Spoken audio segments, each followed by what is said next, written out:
Kumusta mga kapatid? Nandito naman tayo sa ating panibagong talakayan para sa bagong topiko sa ating programa na KSK o Kalayaan sa Katotohanan. Bago ang lahat, kami ay bumabati sa lahat ng mga viewers, lahat ng mga taga-subaybay sa ating YouTube channel at lalo na sa aming mahal na tagapagturo sa spiritual na kalaman,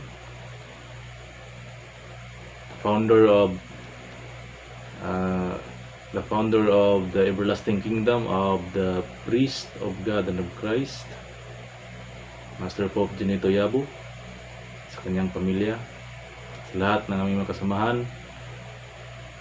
Kumusta po kayong lahat?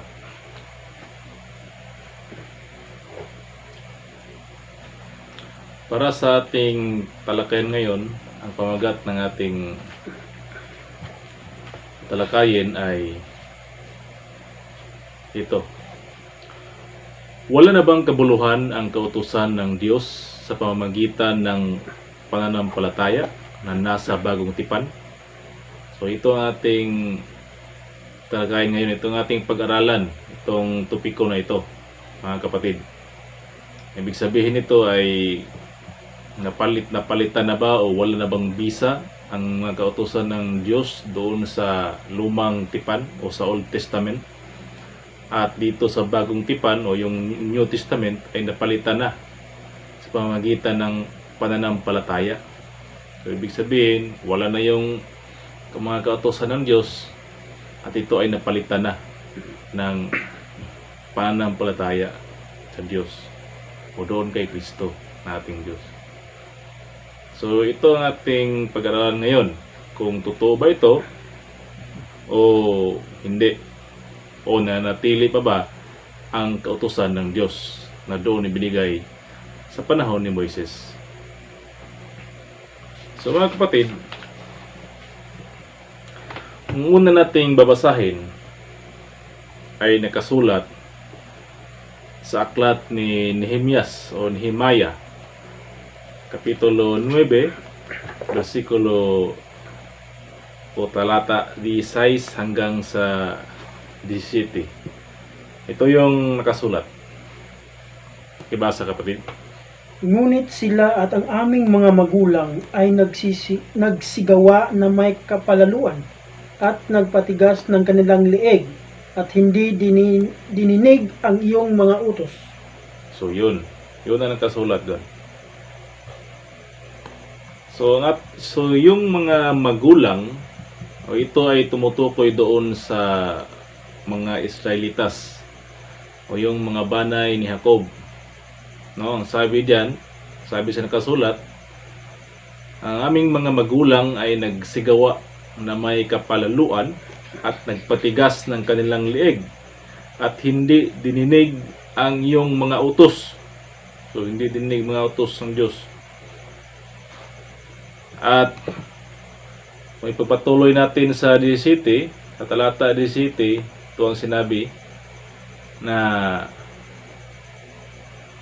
At nagsitanggi na magsisunod ni hindi man inaalala ang iyong mga kababalaghan na iyong ginawa sa gitna nila, kundi nagpatigas ng kanilang leeg at sa kanilang paghihimagsik ay naghalal ng isang punong kawal upang magsibalik sa kanilang pagkabihag. Ngunit ikaw ay Diyos na madaling magpatawad, mapagbiyaya at puspos ng kaawaan, banayad sa pagkagalit at sagana sa kahabagan, at hindi mo pinabayaan sila. so yun, no? Nagsitanggi na magsisunod. Hindi man inaalala ang iyong mga kababalaghan na iyong ginawa sa gitna nila, kundi nagpatigas ng kanilang leeg at kanilang paghimagsik ay naghalal ng isang punong kawal upang magsibalik sa kanilang pagkabihag. So ganyan ang nangyari sa mga Israelitas noon. Sa panahon na hindi sila sumunod sa kautusan ng Diyos na ibinigay sa kanila, ay darating ang panahon na sila ay bibihagin ng ibang bansa. Katulad noon na binihag sila ng Babylonia. Noon sa kaharian ng Babylonia, binihag ang mga Israelitas. So yan ang nangyari base sa nagkasulat. Kasi panahon na hihiwalay sila o hindi sunod sa kautusan ng Diyos, ay may darating na kaparusahan, mabibihagin sila ng ibang bansa. Ganyan kapatid, no? So, ipagpatuloy natin. Ang sunod na basahin natin ay sa Ezekiel, Kapitulo 20, talata 10 hanggang 11. Sa gayoy pinalabas ko sila mula sa lupain ng Ehipto at dinala ko sila sa ilang. At ibinigay ko sa kanila ang aking mga palatuntunan at itinuro ko sa kanila ang aking mga kahatulan na kung isagawa ng tao ay mabubuhay sa mga yaon. Oh, so yun nga, no? So kanina binasa natin yung sa Nehemia na yung mga magulang nagsitanggi, nagpatigas sa kanilang leeg. At dito naman mabasa natin kung kailan o sino ang nagbigay sa kautusan yun sa mga Israelitas, no? Mabasa natin na sa gayoy pinalabas ko sila mula sa lupain ng Ehipto. Sino yun? Sino yung mga tao na pinalabas sa Ehipto? Walang iba kundi yung mga banay ni Jacob, yung mga Israelitas. At dinala ko sila sa ilang at ibinigay ko sa kanila ang aking mga palatuntunan at itinuro ko sa kanila ang aking mga kahatulan na kung isagawa ng tao ay mabubuhay sa mga yaon. So, yung palatuntunan, yung batas ng Diyos, yung mga kautusan, ibinigay doon. Alam naman natin doon sa panahon ni Moises, no, pagdating nila doon sa disyerto, doon ibinigay ng Diyos yung mga palatuntunan, yung kahatulan, o yung kautusan, kasi naging buo yan, no? Yung kahatulan, yung mga kautusan ng Diyos ay naging buo yan sa katawagang kautusan, no? Pag sabihin mo ang kautusan ay nandun na yan yung mga batas ng Diyos, yung mga kahatulan, yung mga palatuntunan nandun na, yung mga sugo. So yan ay matatawag na kautusan ng Diyos. So doon ibinigay ang Diyos sa paglabas nila sa Ehipto. Ito yung mga Israelitas, mga kapatid. So kung naganapin nila, no, kung isagawa ng tao ay mabubuhay sa mga yaon. So kung naganapin talaga yung kautusan ng Diyos ay talagang mabubuhay base sa nakasulat. At ito pa, meron pa dito sa Levitico, Kapitulo 18, talata 5. Ibasa kapatid. Tutuparin ninyo ang aking mga kahatulan at iingatan ninyo ang aking mga palatuntunan na inyong lakaran. Ako ang Panginoon ninyong Diyos. Tutuparin nga ninyo ang aking mga palatuntunan at ang aking mga kahatulan So, na yun. ikabubuhay ng mga taong magsisitupad. Ako ang Panginoon. So yun, no? Ito sa Levitico o Leviticus, Kapitulo 18, talata 5 o versikulo 5, nakasulat, tutuparin nga ninyo ang aking mga palatuntunan at ang aking mga kahatulan na ikabubuhay ng mga taong magsisitupad. Ako ang Panginoon. So yan ang sabi ng Panginoon, no? Kung tutuparin ang kanyang kahatulan, yung palatuntunan, o sa madaling salita, yung kautusan ng Diyos, ang sabi dito ng Panginoon, ikabubuhay ng mga taong magsisitupad.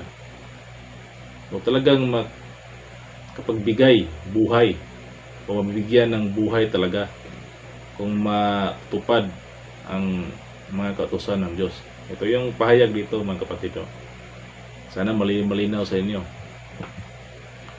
So, ang kasunod na mabasahin natin ay sa Deuteronomio, Kapitulo 28, talata 1 hanggang 2. Ibasa kapatid. At mangyayaring kung iyong didingging masikap ang tinig ng Panginoon mong Diyos upang isagawa ang lahat niyang utos na aking inuutos sa iyo sa araw na ito, ay itataas ka ng Panginoon mong Diyos sa lahat ng mga bansa sa lupa.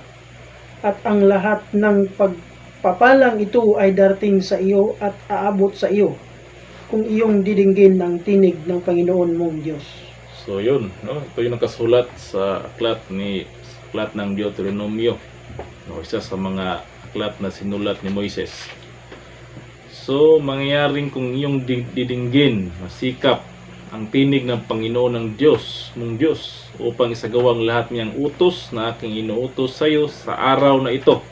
Ito yung sabi, ay itataas ka ng Panginoon mong Diyos sa lahat ng mga bansa sa lupa. So talagang itataas ka ng Panginoon kapag sisikaping gawin, no, ang tinig ng Diyos o isagawa ang kanyang mga kautusan. Yun ang mangyayari. At lahat ng pagpapalang ito ay darating sa iyo at aabot sa iyo. So lahat ng mga biyaya, pagpapala, no, this blessing shall come upon thee, no, kung iyong didinggin ang tinig ng Panginoon mong Diyos. So yan ang sabi ng Diyos doon sa mga Israelitas, no? Ito yung binigay, ito yung isa sa mga aklat na sinulat ni Moises. So may pagpapala, mayroong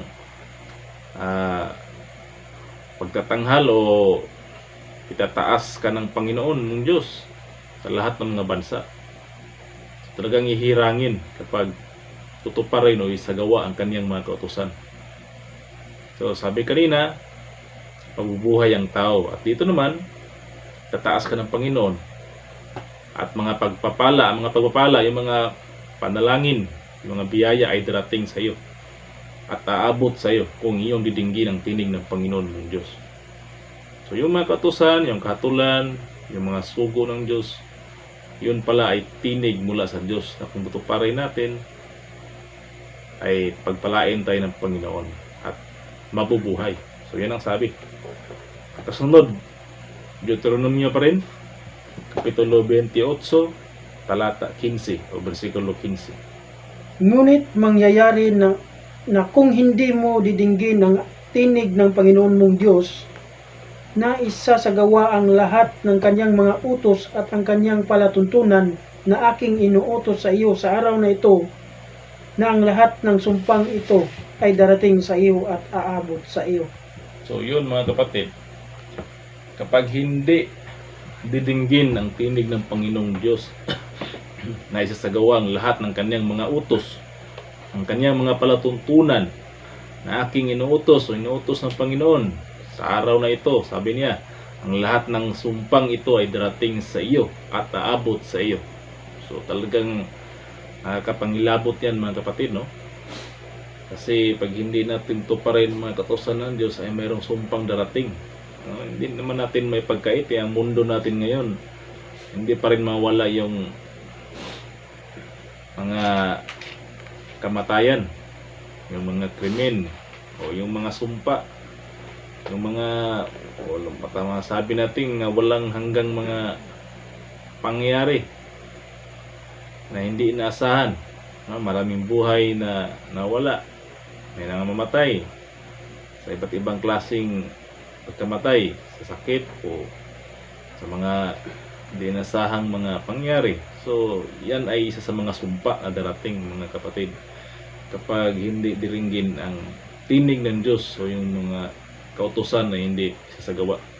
So ganyan ang mangyari ayon dito sa aklat ay sinulat ni Moises sa Deuteronomio Kapitulo 28 versikulo 15. So ito yung mangyari mga kapatid. Pero sabi kanina, kapag isagawa ang mga kautusan ng Diyos, ang tao ay mabubuhay at itataasin ng Diyos, at ang mga pagpapala o yung mga biyaya ay darating sa Kanya. So yun ang sabi ng Diyos dito sa banal na aklat. Talagang napaka-importante ang kautusan ng Diyos na tutuparin ng tao. So yun ang sinabi ng Diyos.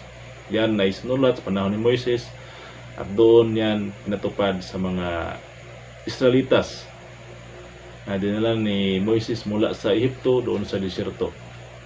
Ito nibigay ang mga utos na yan.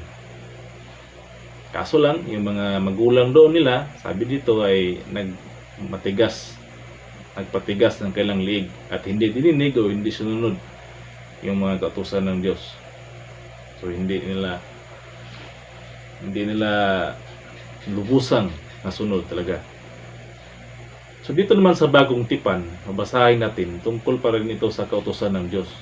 Kung meron bang mabasa dito sa bagong tipan, kasi yung pamagat natin sa ating topiko ngayon ay pinawalang bisa o wala ng kabuluhan ng kautusan ng Diyos dito sa bagong tipan dahil pinalitan na ng pananampalataya doon, pananampalataya kay Kristo Jesus. So yan naman talaga ang malawak ngayon sa mga mensahero sa banal na aklat, no? Pananampalataya o faith, no? Faith. Yan ang kanilang pinapahayag o pinapangaral sa kanilang mga kasamahan, simbahan. Yung faith o pananampalataya. So dito sa ating papagat nawalang bisa na, wala ng kabuluhan ang mga kautusan ng Diyos dahil napalitan ng pananampalataya. Basahin natin kaugnay sa kautusan ng Diyos dito sa bagong tipan. Basahin natin sa aklat ni Lucas kapitulo 16 talata 17. Ito yung nakasulat mga kapatid. Ang kautusan at ang mga propeta ay nanatili hanggang kay Juan. Mula nooy ang ebanghelyo ng kaharian ng Diyos ay ipinangangaral at ang bawat tao ay pumapasok doon na nagpipilit. So yun. Ngunit lubhang magaan pa ang mga wala ang langit at ang lupa kaysa mahulog ang isang kudlit ng kautusan. So yun, no? Sabi dito sa aklat ni Lucas na ang kautusan at mga propeta ay nanatili hanggang kay Juan. Mula noon ang ebanghelyo ng kaharian ng Diyos ay pinangangaral at ang bawat tao ay pumapasok doon na nagpipilit. Ngunit lubhang magaan pa ang mga wala ang langit at ang lupa kaysa mahulog ang isang kudlit ng kautusan. So dito matibay itong nakasulat ito mga kapatid. Ito ay nasa bagong tipan sa aklat ni Lucas na nagsabi dito talata 17 na magaan pa na mawala ang langit at lupa kaysa mahulog o mawala ang isang kudlit ng kautusan. So ito ay nagpapatibay na dito sa bagong tipan ay walang wawalain, walang mawala. Kahit nga dito kudlit kahit kudlit ng kautusan walang mawala, walang mahulog. So talagang tutok pa rin, tupad. So ito ay nakasulat sa bagong tipan mga kapatid. Basahin natin kasunod na talata aklat mula kay Mateo kapitulo 5 talata 17 hanggang 19. Basahin natin. Huwag ninyong isiping ako'y naparito upang sirain ang kautusan o ang mga propeta. Ako'y naparito hindi upang sirain, kundi upang ganapin. Sapagkat katotohanang sinasabi ko sa inyo, hanggang sa mga wala ang langit at ang lupa, ang isang tuldok o isang kudlit sa anumang paraan ay hindi mawawala sa kautusan, hanggang sa maganap ang lahat ng mga bagay. So yun ang sabi ni Panginoong Hesus mga kapatid.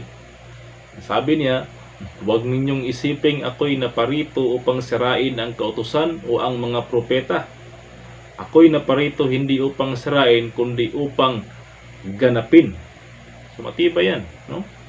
Matibay ang sabi dito ng ating Panginoong Hesus na yung kautusan, no? Ako'y naparito upang huwag niyong isiping ako'y naparito upang sirain ang kautusan o ang mga propeta. So ito ay matibay na ebidensya natin na mismo nanggaling sa bibig ni Jesus Kristo na hindi niya sisirain ang kautusan. Hindi siya naparito upang sirain ang kautusan. O sa anumang paraan ay hindi mawala. No? Ako'y naparito hindi upang sirain kundi upang ganapin. So anong sabi mga kapatid ni Panginoong Hesus? Naparito siya, hindi isirain ang kautusan, kundi upang ganapin o tutuparin. So malinaw yan. At kasunod pa nito, sapagkat katotohanang sinasabi ko sa inyo, hanggang sa mga wala ang langit at ang lupa o mawala. Hanggang sa mawala o mawala ang isang tuldok o isang kudlit sa anumang paraan ay hindi mawala sa kautusan hanggang sa maganap ang lahat ng mga bagay. So hindi talaga mawawala tuldok man o kudlit, sa anong paraan ay hindi mawala sa kautusan.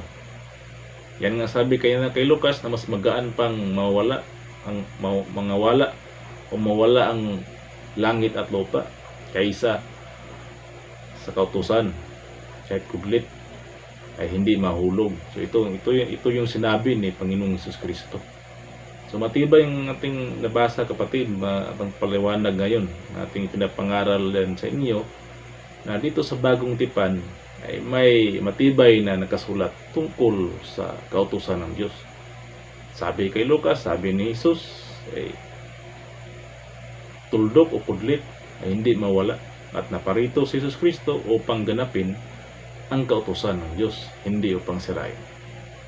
No, ayon pa dito, kaya't ang sinumang sumuway sa isa sa kaliit-liitang mga utos na ito at ituro ang gayon sa mga tao ay tatawaging kaliit-liitan sa kaharian ng langit. Datapwat ang sinumang gumanap at ituro, ito yung tawaging dakila sa kaharian ng langit. So yan, maliwanag yan mga kapatid. No? Sinumang sumuway sa kaliit-liitan ng mga utos na ito ay tawaging kaliit-liitan sa kaharian. Datapwat ang sinumang gumanap ito ay tawaging dakila sa kaharian ng langit.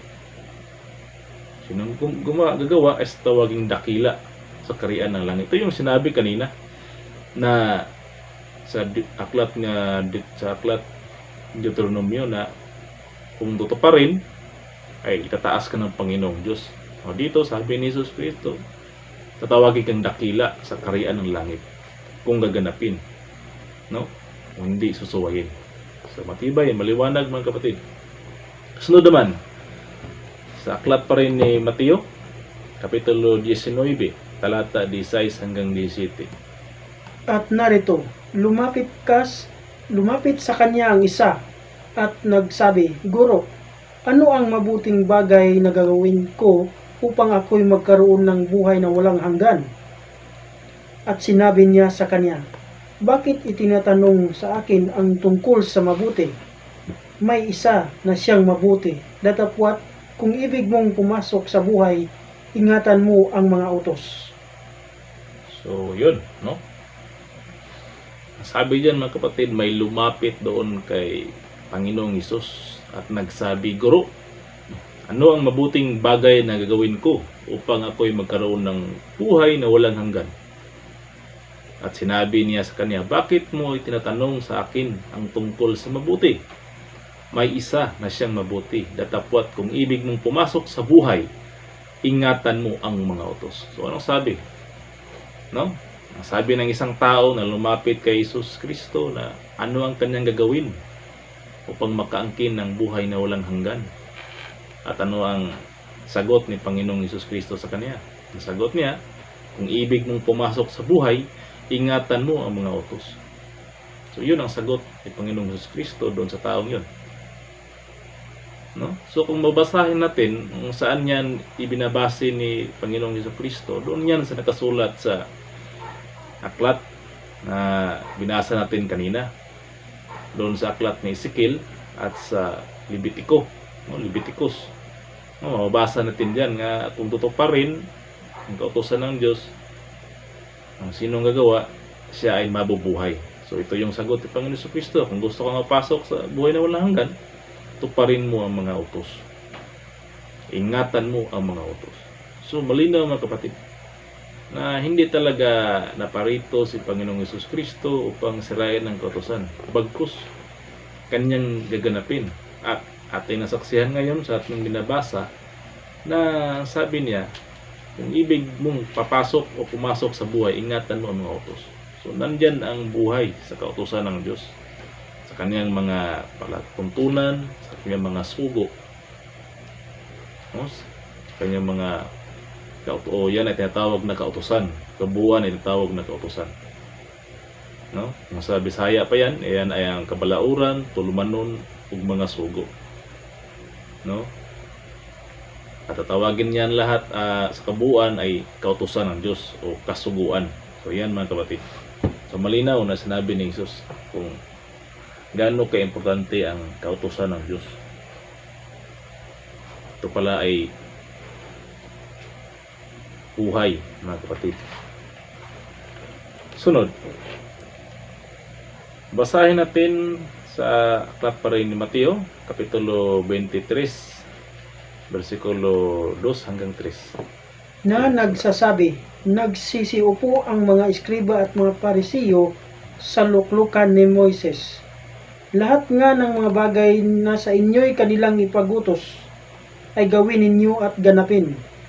Datapwat huwag kayong magsigawa ng alinsunod sa kanilang mga gawa, sapagkat kanilang sinasabi at hindi ginagawa. So ito yung isa pa rin sa nagpapatunay dito sa Bagong Tipan o New Testament. Ito yung sinabi ni Panginoong Hesus Kristo tungkol sa mga eskriba at parisiyo noon sa Israel. Sabi niya na nagsasabi, nagsisiupo, nang magkagayoy, basahin natin sa talata 1, nang magkagayoy nagsalita si Jesus sa mga karamihan at sa kanyang mga alagad, na nagsasabi, nagsisiupo ang mga eskriba at mga parisyo sa luklukan ni Moises. Lahat nga ng mga bagay na sa inyo'y kanilang ipag-utos ay gawin ninyo at ganapin. Datapwat huwag kayong magsigawa ng alinsunod sa kanilang mga gawa, sapagkat kanilang sinasabi at hindi ginagawa. So ano ang sabi ni Panginoong Jesucristo? Tungkol sa mga doon sa mga eskriba at mga fariseo, tungkol sa kanila, nagsiupo sa luklukan ni Moises. Ano ibig sabihin yan? Sila yung nasa luklukan o yung sa pamamahala na doon sa panahon ni Moises doon sa desierto. So yung pamamahala doon kay Moises, ito na, yung nakaupo ngayon, nakaupo sa sinabi natin dito, yung mga eskriba at parisyo. Ito yung pamamahala o panggobyerno noon sa Israel. At ito ang inatasan yung mga eskriba at parisyo. Sabi dito, nagsiupo ang mga eskriba at mga parisyo sa luklukan ni Moises. So, sila yung namamahala doon sa Israel. Sila yung nakaupo sa luklukan ni Moises. Kaya lahat ng mga bagay na sa inyo ay kanilang ipag-utos ay gawin niyo at ganapin. So, ibig sabihin, yung mga sinasabi nila doon sa templo, yung mga pinapahayag, wala namang ibang ipinapahayag yung mga parisyo, yung mga eskriba. Yun lamang mga kautusan doon sa Lumang Tipan o sa Old Testament, yun sa aklat ni Moises. Yun naman ang kanilang binabasa sa mga tao doon. Wala silang ibang binabasa kundi yung mga kasulatan na sinulat ni Moises, yung mga kautusan ng Diyos, yung mga palatuntunan, yung mga sugo. So ang sabi ni Jesus Kristo, yun ang inyong ganapin, yun ang inyong gawin, yung sinasabi nila. Pero wag nyong gawin ang kanilang ginagawa, kasi puro lang sa salita pero wala sa gawa. Yun ang ibig sabihin yan. So malinaw mga kapatid na sinabi ni Jesus Kristo ang kabuluhan ng kautusan ng Diyos. Talagang ipaganap o gagawin talaga, sa mga tao na naniniwala. So yan, malinaw mga kapatid. So dito naman, tapos na nating natalakay ang kautusan doon sa Lumang Tipan, Old Testament, at sa Bagong Tipan o New Testament. So malinaw na yung kautusan kapag gaganapin ay mabubuhay ang tao. At yun ay ipinahayag din ni Panginoong Jesucristo. At malinaw din mula din sa bibig ni Panginoong Jesucristo na walang mawala kahit tuldok o pudlit sa mga kautusan. Lahat ay magaganap. Hindi siya naparito upang sirain. So dito naman, ito yung mga aklat na sinulat ni Apostol Pablo, tungkol sa kautusan at pananampalataya. So dito mabasa natin na ito ay nakasentro sa pananampalataya o faith o pagtuo. Ito yung babasahin natin ngayon. At malalaman natin mamaya kung ano ang konklusyon, kung ano yung final o katapusang sinabi ni Apostol Pablo tungkol sa kautusan ng Diyos? O talagang wala na bang kabuluhan? O pinalitan na ba? O nandyan pa rin nanatili? So ngayon, babasahin natin ang mga sulat ni Pablo. So dito tayo sa kanyang aklat, sa mabasa natin sa Roma Kapitulo 3 versikulo 28. Kaya nga maipasisiya natin na ang tao ay inaaring ganap sa pananampalataya na hiwalay sa mga gawa ng kautusan. So yun, sa Roma 3, no? 28. Sabi diyan na kaya nga maipasisiya natin na ang tao ay inaaring ganap sa pananampalataya na hiwalay sa mga gawa ng kautusan. No? Sabi sa English ay, we reckon therefore that a man is justified by faith apart from the works of the law. So, ito yung sabi, no? Na maipapasya natin na ang tao ay inaaring ganap sa pananampalataya o faith.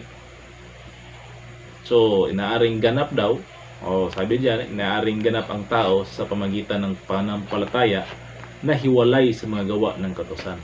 So, apart. So, hindi na sinali dito yung kautusan, kaya sabi dito, hiwalay sa mga gawa ng kautusan.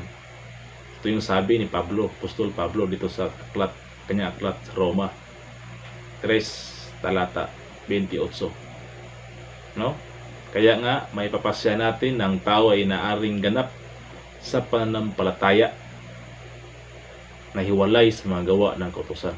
So dito masabi natin na talagang hiwalay talaga. Ang tao ay magiging ganap pero hiwalay sa gawa ng kautusan. Sa pamamagitan, naaring ganap sa pamamagitan ng pananampalataya o faith, pagtuo. So ganyan ang sabi dito, mga kapatid. Hiwalay, ito'y inihiwalay na. No. So, sunod. Hindi natin masasabi agad-agad kung ano ang nasa isip ni Apostol Pablo nito o ano yung plano ng Diyos. Kasi ito yung mabasa natin. Mababasahin natin ang iba pang mga mababasa natin. So, kasunod naman ay sa Roma pa rin. Kapitulo 3, versikulo 20. Sapagkat sa pamamagitan ng nagawa ng kautusan ay walang laman na aariing ganap sa paningin niya. Sapagkat sa pamamagitan ng kautusan ay ang pagkakilala ng kasalanan. Oh, so yun, no? Sa pamamagitan ng kautusan ay ang pagkakilala ng kasalanan. Totoo naman, ha? Totoo naman ito sa sinulat ni Apostol Pablo na sa pamamagitan ng mga gawa ng kautusan ay walang laman na aariing ganap. No? No man shall be justified. So wala talaga. Pinagi o sa Bisaya pa yan ay walay unod pag matarungon. Justified o aariing ganap. Hindi ka matarong o hindi ka aaring ganap o justified. So walang tao na sa gawa ng kautusan ay aariing ganap sapagkat sa pamagitan ng kautusan ay ang pagkakilala ng kasalanan. So sabi dito nga sa pamagitan ng mga gawa ng kautusan ay walang tao na maaaring ganap sa paningin sapagkat sa pamagitan ng kautusan ay ang pagkakilala ng kasalanan. So, totoo naman na ginawa ang kautusan, yung mga sugo ng Diyos, yung mga batas ng Diyos, upang kilalanin ang kasalanan. Kasi kung walang batas, hindi natin alam kung kasala ba tayo o hindi. So, yan ang pahayag dito ni Apostol Pablo. Kasunod, sa Roma pa rin, Roma 3, talata 23. Sapagkat ang lahat ay nangagkasala nga at hindi nangagkaabot sa kaluwalhatian ng Diyos. Oh, lahat ay nangagkasala nga at hindi nangakaabot sa kaluwalhatian ng Diyos. So, sabi dito, lahat ay nagkasala nga at hindi nakaabot o nangakaabot sa kaluwalhatian ng Diyos. Siya, pero kung bigyan natin ng diin itong talata na sinulat ni Apostol Pablo, sapagkat ang lahat ay nangagkasala nga at hindi nakaabot sa kaluwalhatian ng Diyos. May tinutukoy ito na grupo ng tao. Hindi ito buong tao sa daigdig. Ito ay sinabi ni Apostol Pablo na lahat ay nagkasala. Ito ay nakabase doon sa mga Israelitas, yung mga banay ni Jacob, na sila yung binigyan ng mga kautusan ng Diyos. Sila yung pinapahiwatig dito ni Apostol Pablo, sapagkat ang lahat ay nagkasala nga. Kasi hindi tinupad o hindi sinunod. Yan nga ang kasulat doon sa aklat ni Nehemias, na yung mga magulang nila ay nagpatigas ng kanilang liig at hindi dininig, hindi sinunod ng kautusan ng Diyos. Kaya pinabihag ibang bansa. So ganun nangyari, mga kapatid, no? So itong talata na ito ay naka-focus ito sa mga Israelitas na lahat ay nagkasala nga at hindi nakaabot sa kaluwalhatian ng Diyos. So ang mga Israelitas ang pinapahiwatig dito, mga kapatid, kasi lahat ay nagkasala. Kasi ang usapan dito natin ngayon ay tungkol sa kautusan. Saan nagkasala ay doon sa kautusan. Sino yung binigyan ng kautusan? Ay yung banay ni Jacob. So malinaw yan, mga kapatid. Kasunod, Roma pa rin, Roma Kapitulo 3, talata 25 hanggang 26. Talata, okay. Na siyang inilagay ng Diyos na maging pangpalubag loob sa pamamagitan ng pananampalataya sa kanyang dugo upang maipakilala ang kanyang katuwiran dahil sa hindi pagpansin sa mga kasalanan na nagawa ng nagdaang panahon sa pagpapahinuhod ng Diyos. Sa pagpapakilala ay aking sinabi ng kanyang katuwiran sa panahong kasalukuyan upang siya'y maging ganap at taga-aring ganap sa may pananampalataya kay Kristo. So dito, ayon kay Apostol Pablo na maging ganap at taga-aring ganap sa may pananampalataya kay Kristo. So ito yung sinabi na faith in Christ, faith to Jesus Christ.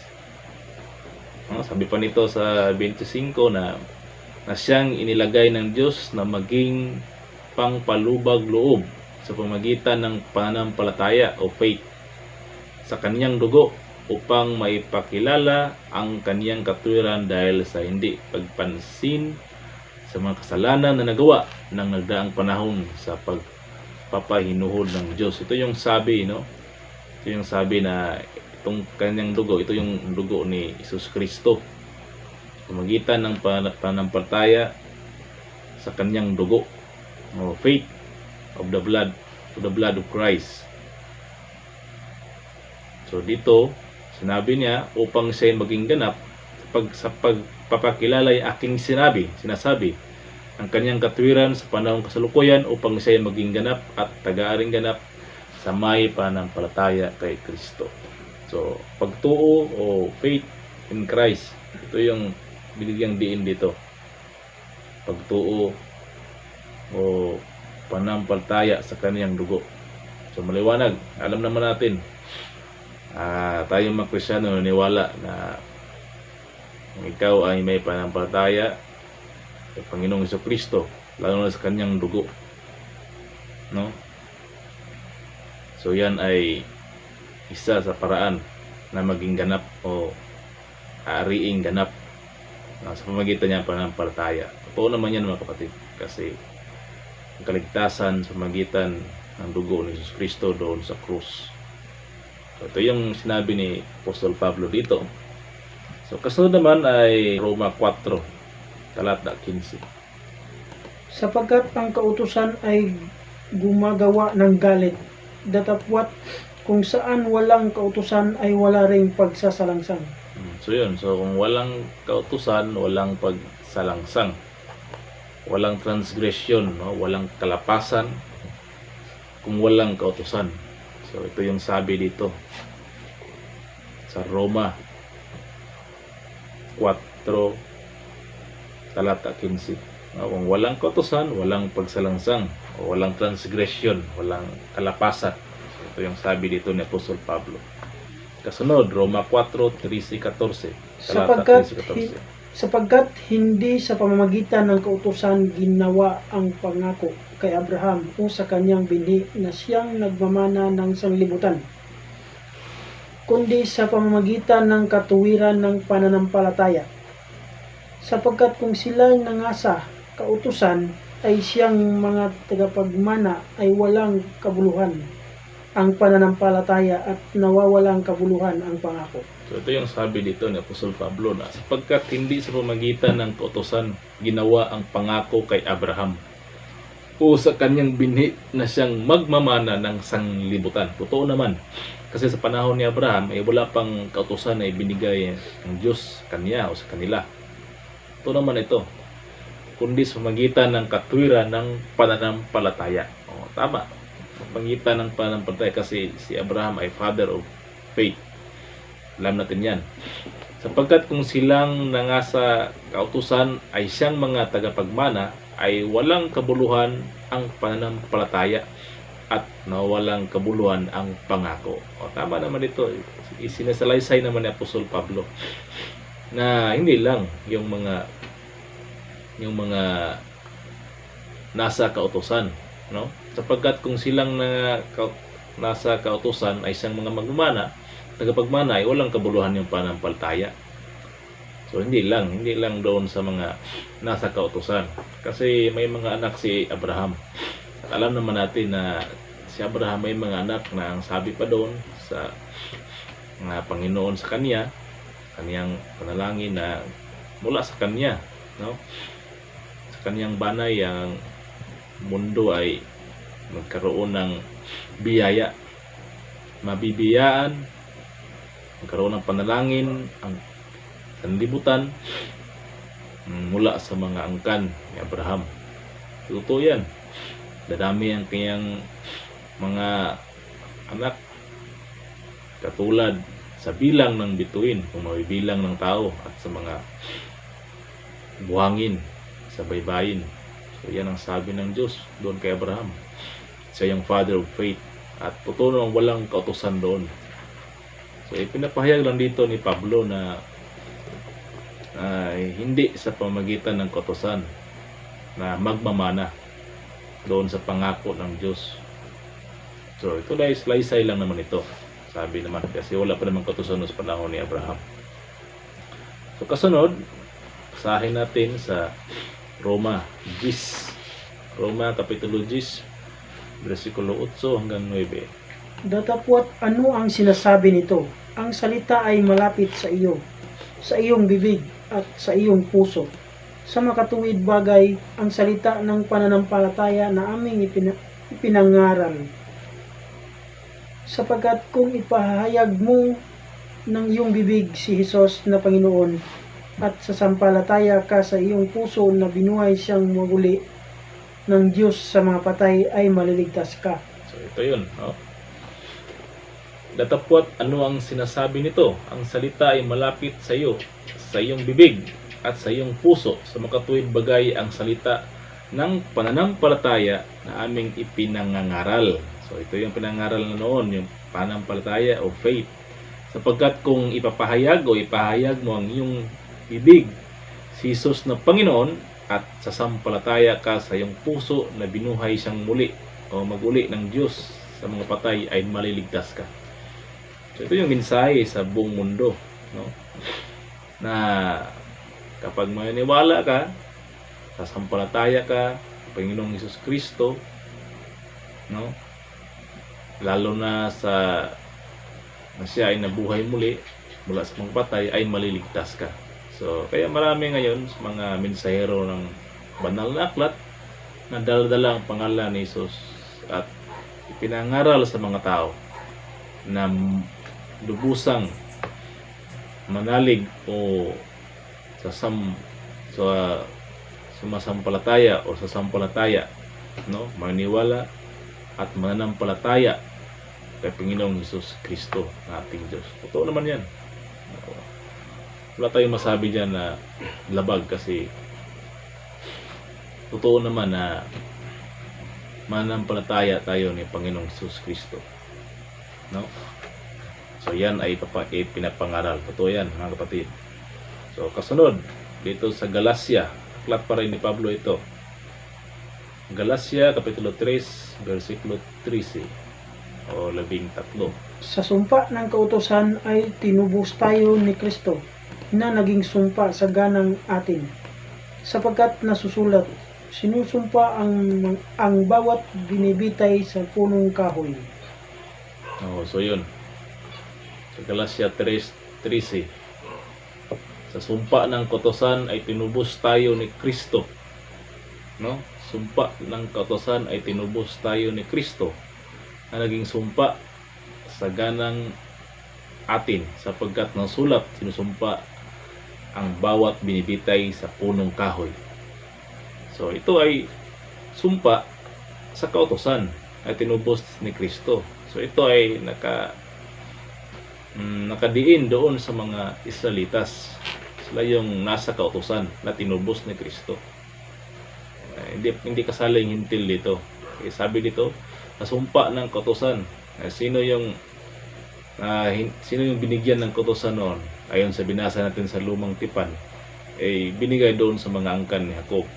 At ang sabi doon sa Deuteronomio, na kapag hindi sundin, ay susumpain. No? Sumpain. May mangyaring hindi kanais-nais. May sumpa. So ito yung sinabi dito. Sa sumpa ng kautusan ay tinubos tayo ni Kristo. So kung ating bigyang diin, palawakin natin ang ating isipan, ito ay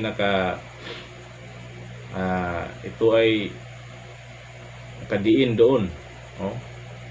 Doon sa mga Israelitas na binigyan ng kautusan.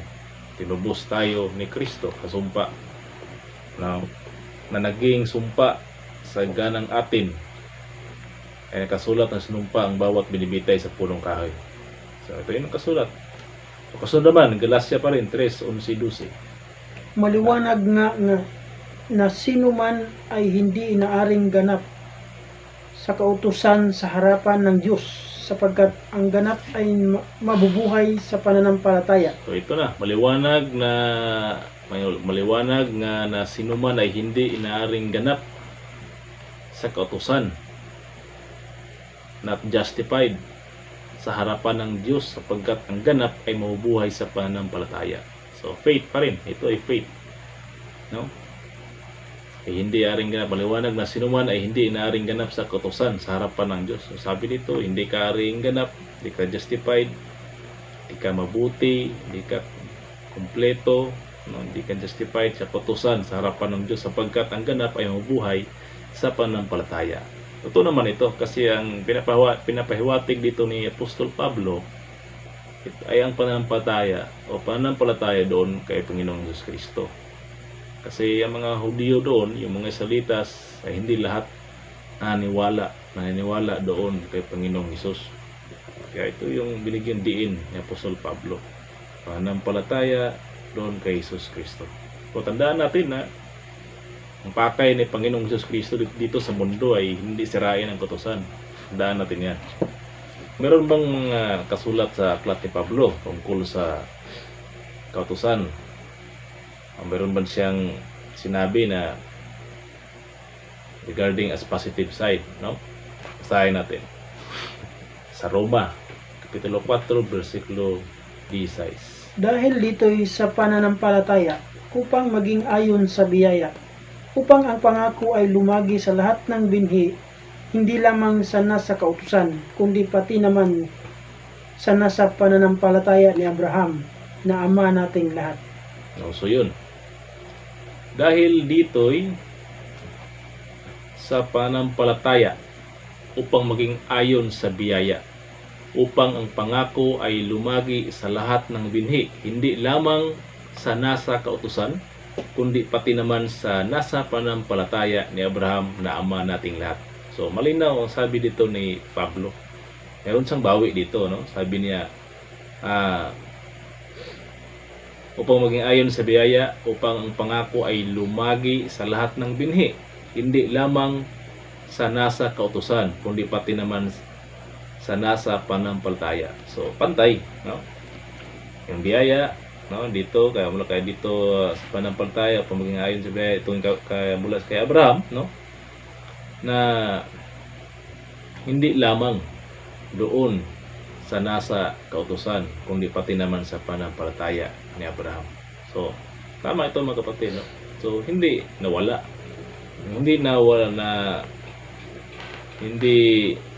ang kabuluhan sa mga sumusunod sa kautusan, kasi sinabi dito hindi lamang sa nasa kautusan, kundi pati naman sa nasa panampalataya ni Abraham, na ama nating lahat.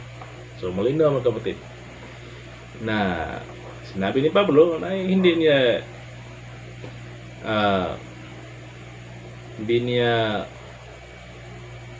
niwawaglit o niwawaksi, no? Ito yung mga tao na nasa kautusan, yung mga Israelitas.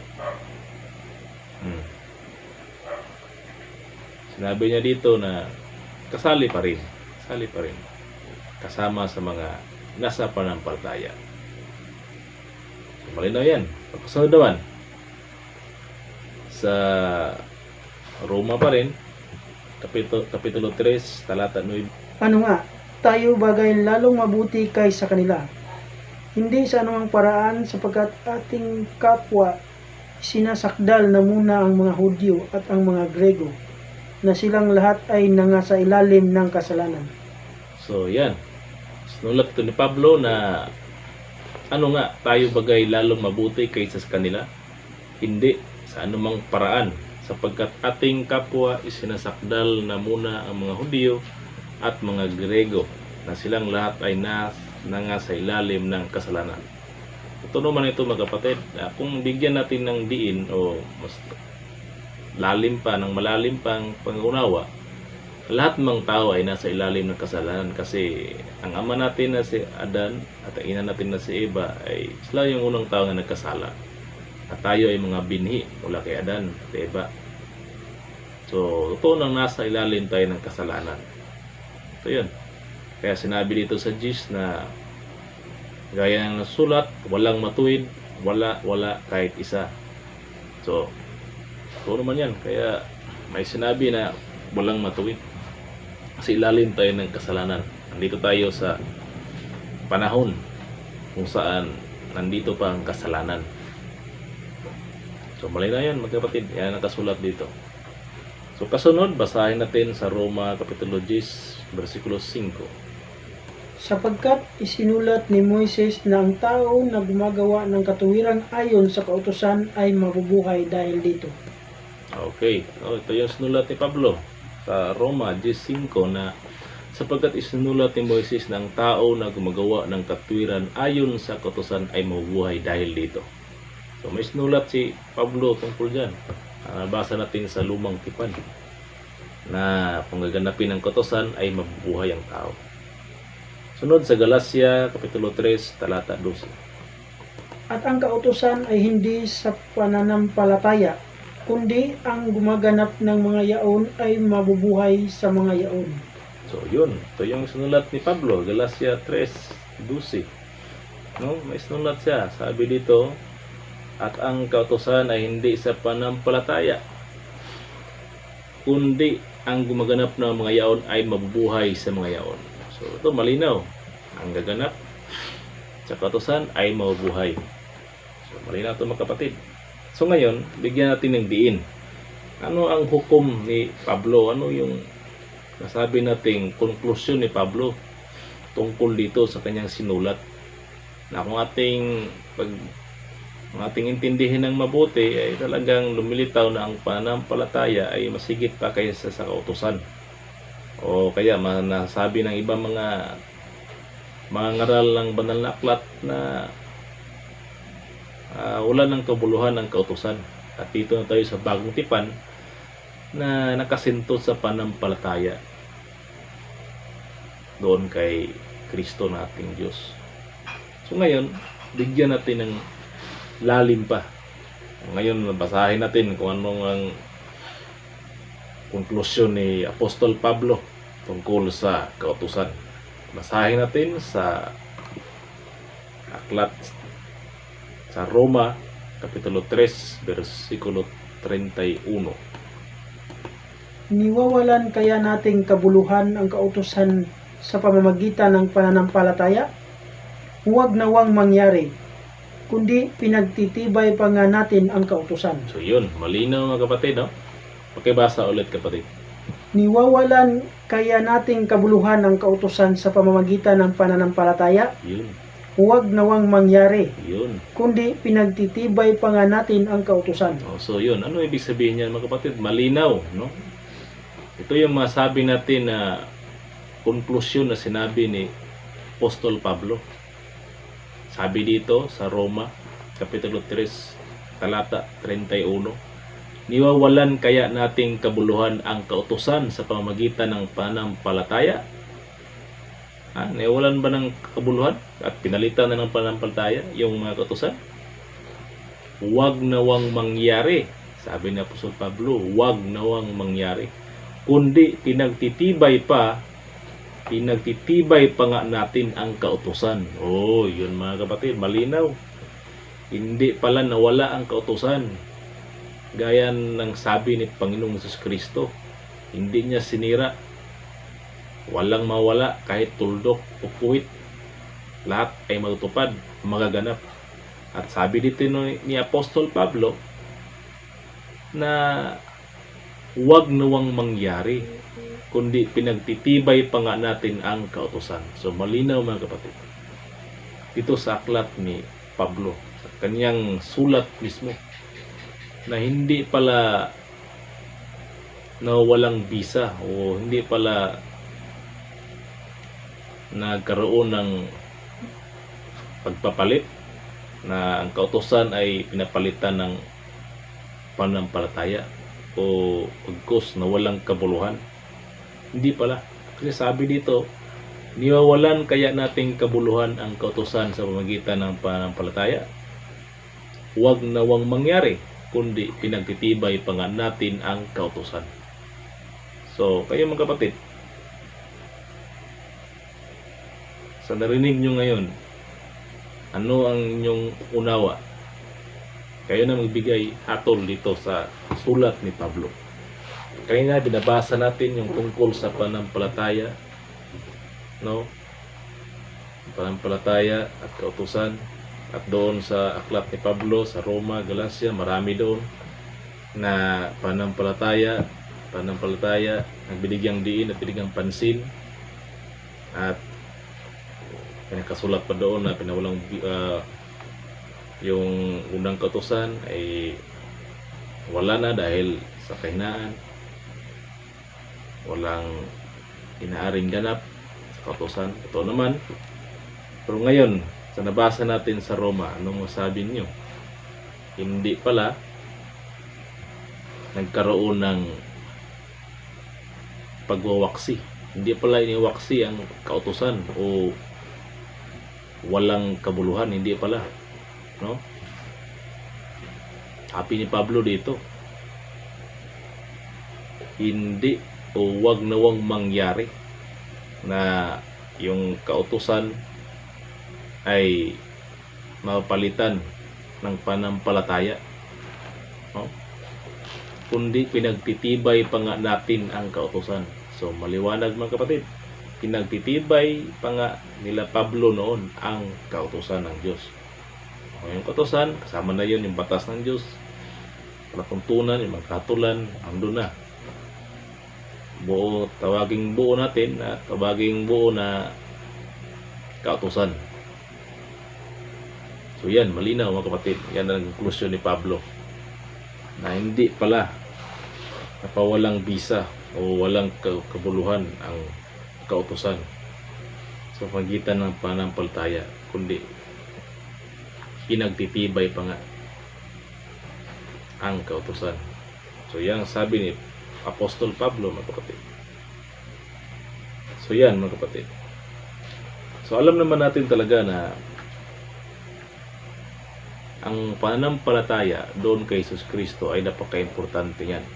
Bakit mga kapatid? Dahil talagang kapangaral talaga yan ng mga apostoles. Lalo na si Apostol Pablo na siya yung apostol sa mga hintil. Kasi hindi pa kasi ganap na alam ng mga tao, lalo na sa Israel, na si Panginoong Hesus yun pala ay Kristo na kanilang Diyos. Si marami doon hindi naniwala, lalo na mga hintil. Kaya totoo naman talaga na may pangaral tungkol sa panampalataya o faith to Jesus Christ. Totoo naman yan. Kasi kung hindi ipangaral sa Panginoong Jesus Kristo, hindi talaga magkaroon ng katuparan ang plano ng Diyos sa kaniyang paghari dito sa mundo. Kaya ngayon, marami na mga Kristiyano ang naniniwala o sumasampalataya kay Panginoong Hesus Kristo. Totoo naman yan. Lahat naman tayo mga Kristiyano ay naniniwala na si Panginoong Hesus Kristo ay ating Diyos na tagapagligtas. Mayroon na tayong lahat ay naniniwala dyan ng mga Kristiyano na taos pusong sumasampalataya kay Panginoong Hesus Kristo. Kaya malawak na sa buong mundo ang pangaral na yan sa pagitan ng panampalataya sa Panginoong Diyos nating si Kristo. Kaya ang atin naman ngayon ay pagpatuloy natin, umpisahan natin, o bigyang diin natin yung mga kautusan ng Diyos, yung mga kanyang mga katuntunan, yung mga sugo ng Diyos, statutes, laws, commandments of God. Kasi alam naman natin na babalik si Panginoong Hesus Kristo. Babalik si Kristo dito sa mundo sa ikatlong araw. At ano ang sabi ni Panginoong Hesus Kristo? Hindi siya naparito upang sirain ang kautusan, bagkus ay kanyang gaganapin. Kaya tayo ay alam na natin at nananampalataya tayo, sumasampalataya tayo kay Panginoong Hesus Kristo. Alam natin na siya ay Diyos, tinanggap na natin, at taos puso po nating kinikilala ang kapangyarihan ni Hesus Kristo na ating Diyos. Kaya huwag nating kalimutan na siya ay babalik, at sa pagbalik niya, gaya ng kanyang sinabi noon, na hindi niya sisirain ang kautusan, kundi kaniyang gaganapin. Kahit tuldok o kuwit ay matutupad. So sana mga kapatid, maintindihan niyo. Sabi ni Pablo kanina sa Roma Kapitulo 3, talata 31, na anong sabi doon? Na hindi mangyayari na yung kautusan ay mawalang kabuluhan sa pamagitan ng pananampalataya. Na huwag mangyari. Kaya sabi pa ni Pablo, pinagtitibay pa natin ang kautusan. So yun, maliwanag mga kapatid, na pinagtitibay pala ni Pablo ang kautusan. So, kung intindihin natin mabuti, mula sa pananampalataya doon kay Jesus Kristo, pag tinanggap na natin Jesus Kristo, naniwala tayo sa Kanya, so ang sunod dyan ay ang pagganap sa mga kautusan. Kasi yan ang sabi ni Jesus, na hindi siya naparito upang sirain. So, importante talaga na mananampalataya tayo, maniwala tayo sa pangalan ni Jesus Kristo nating Diyos. Kasi yan ang takdang hari sa buong mundo. Yan ang hari sa Israel na pinili ng Diyos. At siya ay babalik sa ikatlong araw. So talagang huwag nating kalimutan na hindi lang sa pananampalataya mabubuhay ang tao. Sabi doon kanina, hindi sa pagtupad sa kautusan ng Diyos. At ang sabi din ni Panginoong Hesus doon sa tao na gustong pumasok sa buhay na walang hanggan, sabi niya, ingatan mo ang mga utos o ganapin mo ang mga utos. So So yun, maliwanag mga kapatid, na ang tao ay hindi lang sa pananampalataya, kundi mabuhay sa kautusan ng Diyos. So ngayon, intindihin natin mabuti mga kapatid, na dapat nating pag-aralan na mabuti, ating pag-aralan o paano sundin o paano natin gawin o ganapin ang kautusan ng Diyos. Kasi ang kautusan ng Diyos, yan ay isang pagpapatunay na mayroong gobyerno ang Diyos dito sa mundo. Kasi pag walang kautusan, walang mga batas, walang gobyerno yan. Hindi yan government. Ang government, mayroong batas, mayroong mga kautusan yan. Kaya yan ang pagpapatunay na mayroong gobyerno ng Diyos, at doon magsimula yan sa panahon ni Moises, na doon ibinigay ang kautusan ng Diyos sa mga Israelitas. So maliwanag mga kapatid ng ating topiko ngayon. Sana may napulot kayong aral at naintindihan nyo ng mabuti kung ano ang aming sinasabi dito sa inyo.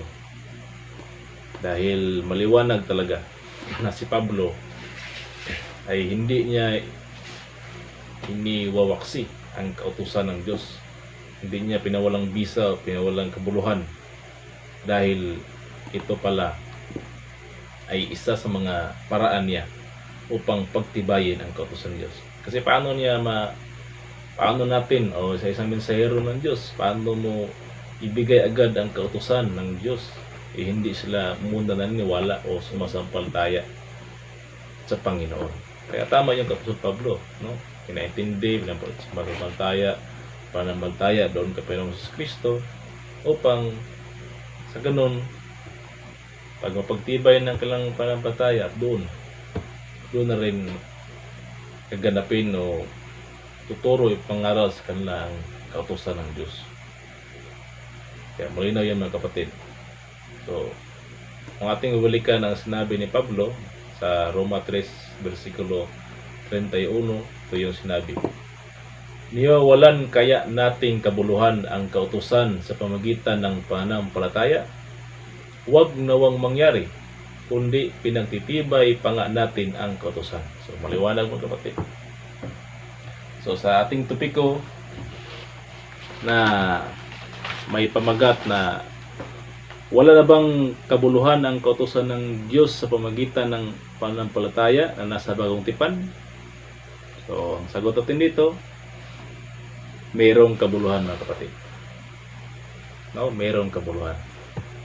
Dahil sabi pa ni Pablo, pinagtitibay pa nga natin ang kautusan. So, hindi inawaksi. No? Hindi natin pwedeng sabihin na wala ng kabuluhan ang kautusan ng Diyos. Meron pala. Mayroong kabuluhan. At sabi pa ni Jesus, kung gusto mong pumasok sa buhay na walang hanggan, ingatan mo ang mga utos. Salamat kapatid. May natutunan kayo sa ating talakayan ngayon. At susunod naman na topiko ng ating pag-aralan. Sana palagi kayong manood at magsubaybay sa aming programa sa KSK o Kalayaan sa Katotohanan o Freedom of Truth. Ako po yung lingkod, Romy Buntigaw, at ang kasamahan ko ay si Adolfo Villanisa. Maraming salamat. God bless us all.